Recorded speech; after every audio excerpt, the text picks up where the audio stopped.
ಇದು ಸಮೀಕ್ಷೆ 100ಕ್ಕೆ 100 exit poll ಏನಿದೆ, ಚುನಾವಣೆಗೆ ಮುಂಚೆ ಏನು ಸಮೀಕ್ಷೆ ಆಗಿತ್ತು ನಮ್ಮ ಪಕ್ಷದ್ದು ಮತ್ತು ಮಾನ್ಯ ನಿತೀಶ್ ಕುಮಾರ್ ಅವರ ಏನು ನಾಯಕತ್ವದಲ್ಲಿ ಚುನಾವಣೆ ಹೋಗಿದ್ವಿ ಮುಖ್ಯಮಂತ್ರಿಗಳದು, ನಮ್ಮ ಮಾನ್ಯ ನರೇಂದ್ರ ಮೋದಿಯವರ ಜನಪ್ರಿಯತೆ ಇಡೀ ದೇಶದಲ್ಲಿ ಇನ್ನೂ ಹೆಚ್ಚಾಗ್ತಾ ಇದೆ.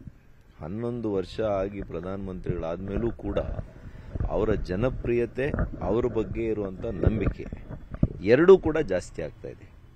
ಹಾಗಾಗಿ ಇವತ್ತು ನಾವು ಎಲ್ಲ ರಾಜ್ಯಗಳಲ್ಲಿ ಜನಸಾಮಾನ್ಯರಲ್ಲಿ ಈ ರೀತಿಯ ಒಂದು ಭಾವನೆ ಇದೆ, ಈ ರೀತಿಯ ಫಲಿತಾಂಶ ಬರ್ತಾ ಇದೆ. ಮತ್ತು ಈ ಕಾಂಗ್ರೆಸ್ನವರು ಏನು ಅಂದರೆ, ಗೆದ್ದಾಗ ಪ್ರಜಾಪ್ರಭುತ್ವ ಗೆಲ್ಲುತ್ತೆ, ಅವರಿಗೆ ಪ್ರಜಾತಂತ್ರ ವ್ಯವಸ್ಥೆ ಗೆಲ್ಲುತ್ತೆ, ಜನರು ಅವರನ್ನು ಗೆಲ್ಲಿಸಿದ್ದಾರೆ. ಸೋತಾಗ EVM ಅವ್ರನ್ನ ಸೋಲಿಸುತ್ತೆ. ಅವ್ರಿಗೆ ಮೊದಲೇ ಗೊತ್ತಿದೆ ಚುನಾವಣೆಯಲ್ಲಿ ಸೋಲ್ತೀವಿ ಅಂತ ಗೊತ್ತಿದೆ. ಒಂದು ಕೇವಿಯಟ್ ಹಾಕ್ಬಿಡೋದು, ಒಂದು ಬೇಲ್ ತಗೊಂಡಂಗೆ ಮುಂಚೆನೆ.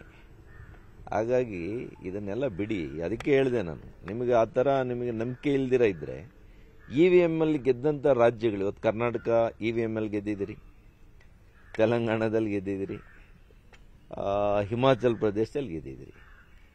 ಮತ್ತು ಈ 3 ರಾಜ್ಯದಲ್ಲಿ ಎಲ್ಲಾದರೂ ಒಂದು ಕಡೆ ವಿಸರ್ಜನೆ ಮಾಡಿ ಮತ್ತೆ ನಾವು ಚುನಾವಣೆಗೆ ಹೋಗೋಣ, ಬ್ಯಾಲೆಟ್ ಪೇಪರಲ್ಲೇ ಹೋಗೋಣ ಬೇಕಿದ್ರೆ, ಗೊತ್ತಾಗುತ್ತಲ್ಲ ಅವಾಗ. ಸುಮ್ಮನೆ ಇದನ್ನೆಲ್ಲ ಬಿಟ್ಟು ಜನರ ವಿಶ್ವಾಸವನ್ನು ಗಳಿಸುವಂಥ ಕೆಲಸ ಮಾಡಿ ಅಂತ ಅವ್ರಿಗೆ ಕಿವಿ ಮಾತು ಹೇಳಲಿಕ್ಕೆ ಬಯಸ್ತೀನಿ. ಸರ್, ಹಾಗೆ ರಾಜ್ಯ ಸರ್ಕಾರಕ್ಕೆ 2.5 ವರ್ಷ ತುಂಬಿದೆ. ಏನ್ ಅನ್ಸುತ್ತೆ ರಾಜ್ಯ ಸರ್ಕಾರದ ಆಡಳಿತ ಈ ಒಂದು 2.5 ವರ್ಷ? ಅದಕ್ಕೆ ಹೇಳಿದ್ನಲ್ಲ, ಚುನಾವಣೆಗೆ ಹೋದ್ರೆ ಏನ್ ಅನ್ಸುತ್ತೆ ಅಂತ ಜನ ಹೇಳ್ತಾರೆ. ನಾನು ಹೇಳೋದಕ್ಕಿಂತ ಹೆಚ್ಚಾಗಿ ಭ್ರಮ ನಿರಸನಾಗಿದ್ದಾರೆ.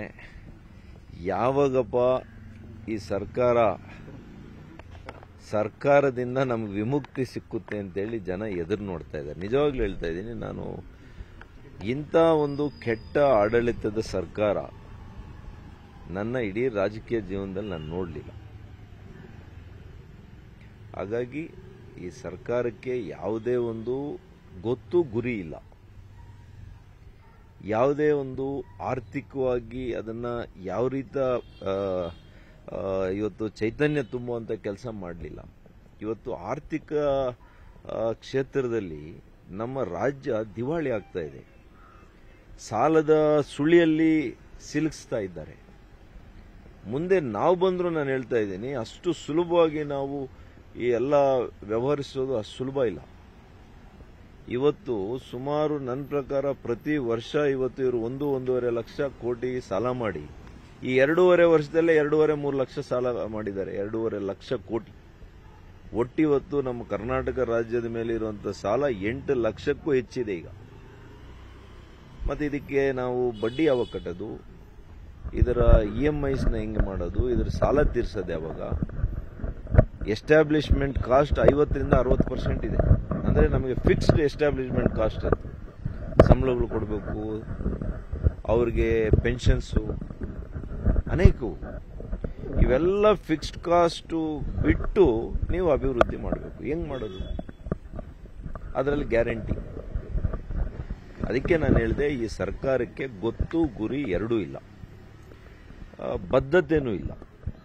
ಸುಮ್ಮನೆ ಅಧಿಕಾರ ಬರಬೇಕು ಅಂತೇಳಿ ಎಲ್ಲ ರೀತಿಯ ಆರ್ಥಿಕ ವ್ಯವಸ್ಥೆ ಎಷ್ಟು ಒಳ್ಳೆಯದಾಗಿತ್ತು ಕರ್ನಾಟಕ, ಅದನ್ನು ಹಾಳು ಮಾಡಿದ್ದಾರೆ ಅಷ್ಟೇ. ಅದನ್ನೇ ಇವರು ಗಳಿಸಿರೋಂಥದ್ದಷ್ಟೇ, ಇನ್ನೇನೂ ಇಲ್ಲ.